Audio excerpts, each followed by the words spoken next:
Hello guys, welcome back to the channel. Welcome to a movie review. Tonight we're looking at a 1976 video nasty, Island of Death. It's been a long time coming to the channel, just because it's not one of my favourite films, to be honest. It's okay. It's based on an English couple that go to this Greek island to get away from something that's been doing in the UK. And the film sort of unfolds, and you discover this couple's perversions.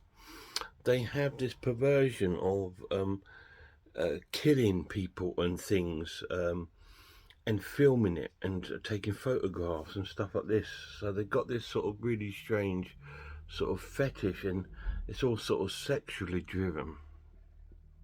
So they arrive on this island, and they sort of talk to the locals and stuff like this, and sort of befriend somebody. They befriend a guy that sort of works like a local sort of do-it-yourself sort of guy. The main guy doesn't like him. What's his character's name? Can't remember. Again, zero preparation for my videos, but that's how you like them, right? You come in. Okay. Christopher and Cecilia. Yeah, so Christopher doesn't like this guy, but they call him over and get him to join them over for a drink and stuff, and start talking to him. And they lie to him, saying that Cecilia's his sort of, well, they don't actually lie to him. They say it's his sister. Anyway, because these two are supposed to be, when you first meet them, you think they're married. They're acting like a married sort of couple. Anyway, they sort of torment this guy a little bit, and the next sort of then we're back at their hotel, and we meet the woman that runs the hotel, and she seems really nice, and really nice, and she shows them their room. Anyway, later that evening, they go back and they make love and stuff like that. And in the next morning, Richard wakes up and he's still feeling he wants to make love to her, and she's not interested. She wants to sleep. So he goes out into the yard, the garden area, this sort of like the sort of place where they're staying, and he finds a baby sort of goat, and he ends up having sexual intercourse with the goat, and then he kills the goat. It's this grows. This is what the sort of film's like. It's really quite grotesque, sort of like these things. Although you don't see a lot of it. I mean, like when he's thank Christ, like when he's doing the sexual activity with the goat, you don't really see too much of it, but it's implied. Okay, but then the killing of the goat, I kind of think there's a bit of animal cruelty going on there. I think that actually happened, because it just looked like it was.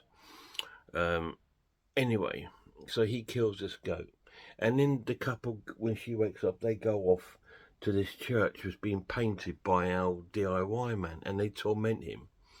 The girl sort of goes over to him and sort of really comes on to him and starts helping to paint, and starts playing around with the paint with him, painting the white paint down his bum and that up his front bit, and all this sort of thing, tormenting him, sort of leading him on. And while this is going on, Christopher's like in the background, hidden, taking photographs. And then she comes on really strong to him, and they get on to sort of like, they go into the field and they start having sex.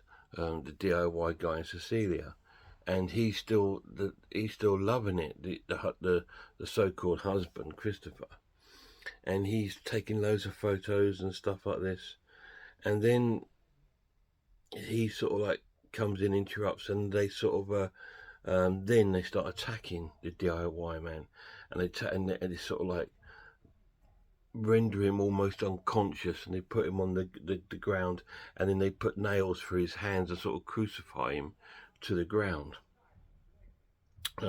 with like all this sort of through his hands and all this sort of stuff, nails through his hands.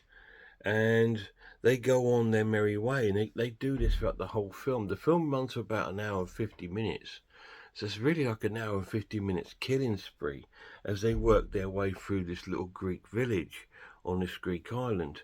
They kill an old woman, a younger woman, two lesbian women, two gay men, because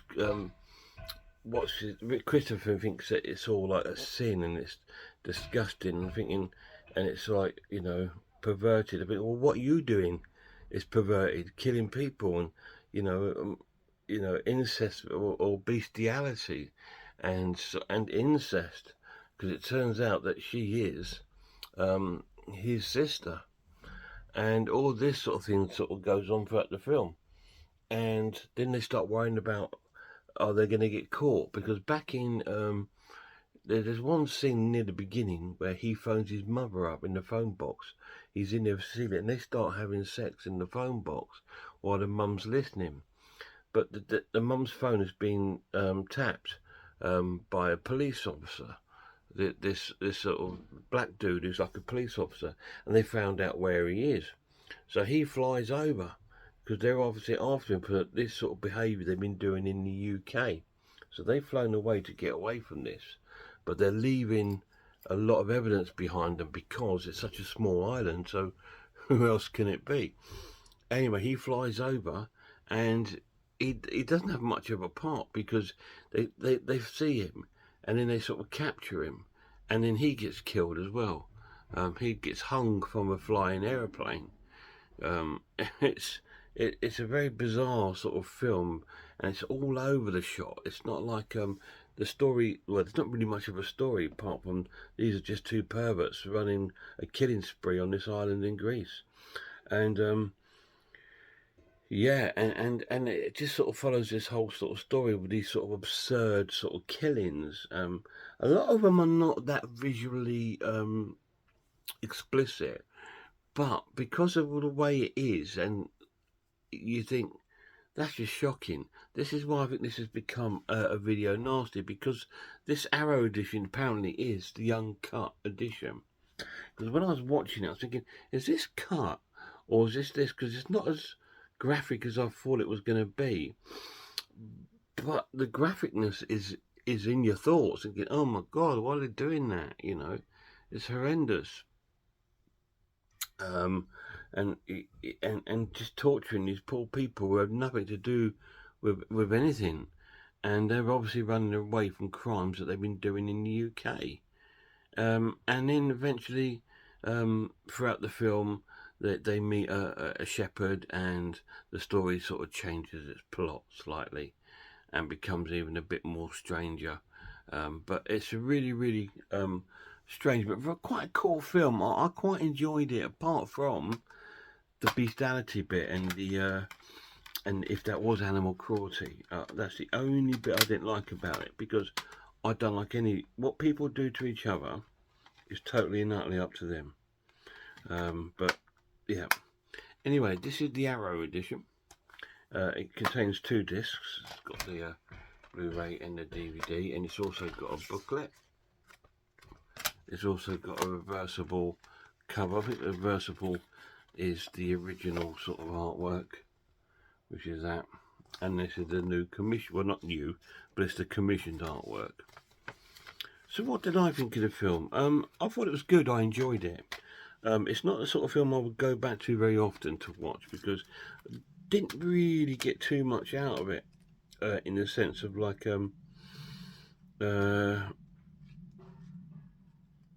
watchability to go back to. It's certainly a film that I'm glad that I've seen and watched. It was not as bad as I thought it's going to be, and it had moments of almost Italian-like horror. This is a Greek film, I believe, but it does have that sort of Italian vibe going under it. But mostly probably because it comes from that part of Europe in that sort of time period when exploitation films were absolutely rife everywhere, and this is no exception. And there's a lot of nudity in it, and things like this. But yeah, I've heard a lot of people talk about it, and it put me off the film for many a year, thinking, well, no, it sounds awful. But when I watched it, I thought, do you know what? It's nowhere near as bad as stuff that I've seen. But it it had its elements of entertainment in it, but it has a lot of elements in there. Thinking, what was the point of it? You know, what's the point? What's this film trying to say, or what's the story? What is the and I think because the negatives of the film, I think what is because it doesn't go into any background on this couple to to why they're there. Now we know that they run away from something in England, but it would have been good to have had some sort of updates of what they were doing in England. Maybe if we'd seen some of the police do investigations of maybe some murders there that sort of led to these two, maybe that could have added something, and it added a sort of meteor sort of um, not story as such, but um, a, a, a kind of meteor base to start something from, because this sort of like we see them arrive on the island and then they just kick off, and it's just like, well, why and what have they done over there? And you're left thinking so many questions. But apart from that, it's quite good. Um, the acting is it's dreadful. It's awful. Um, um, Especially the gay couple who are hilarious. The guy, uh, and the shepherd can't speak. He's like he grunts, and that's a bit weird. Why wouldn't he be able to speak?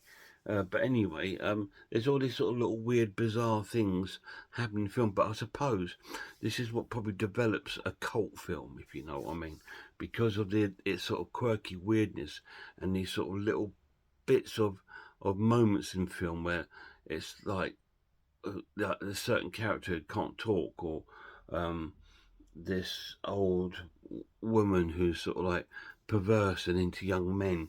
These sort of characters sort of appear, and maybe that's what brings people joy from the film. But I enjoyed it because I thought, well, it was trying to it was something different, um, in a sense of like a it's not a straight up sort of horror film in the sense of like, where it's got a beginning, a middle, and an end. This has got like a middle, and that's it. So I quite liked it for doing something different. I'm going to score this a good watch and give it a 7 out of 10. I can't give it any more, uh, just because, like I said, the story doesn't. There's no real plot or story to it, so I couldn't really feel myself getting involved in the film, thinking, drawn into it. I was just watching it because of its visual, and the gore was quite little, really, compared to what I thought it was going to be. The gore was nowhere near as bad as I thought it was going to be. Um, but the music that I enjoyed the music, although it was quite repetitive. The same sort of song played about 3 or 4 times throughout the film. Um, but some of the other music in the film I quite liked. I thought, yeah, do you know what? If there was a CD soundtrack, I probably would have enjoyed that. Um, but yeah, that the music soundtrack was really good. Quite enjoyed it, and it did build that sort of atmosphere like you're in.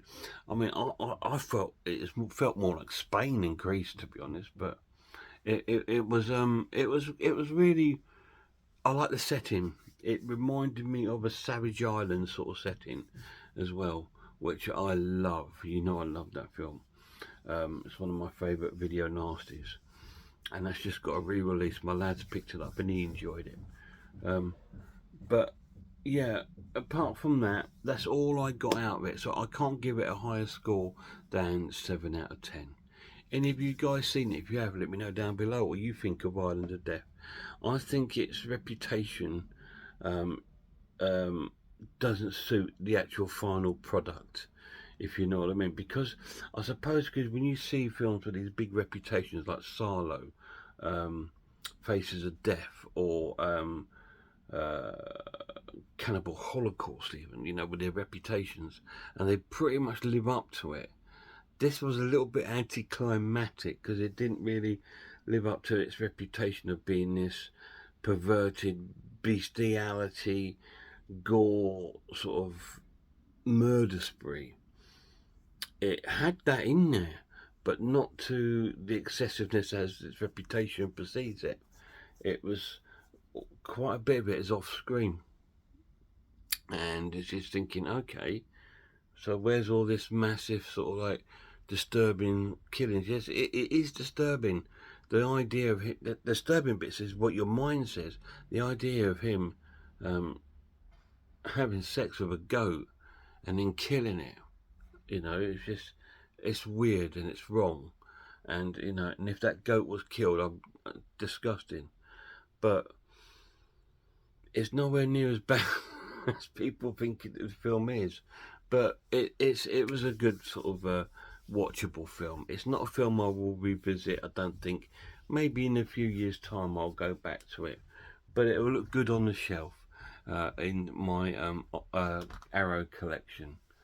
Guys, to my next video, please check out some horror channels. Check out Horror Hands, Horror Geek, Man v Film, RS Design, Pizzawell, I Am Ice Lord, Cat Watches Horror Movies, Grumpy Andrew's Haunted House, and please go and check out Popcorn and Horror. His channel's quite good.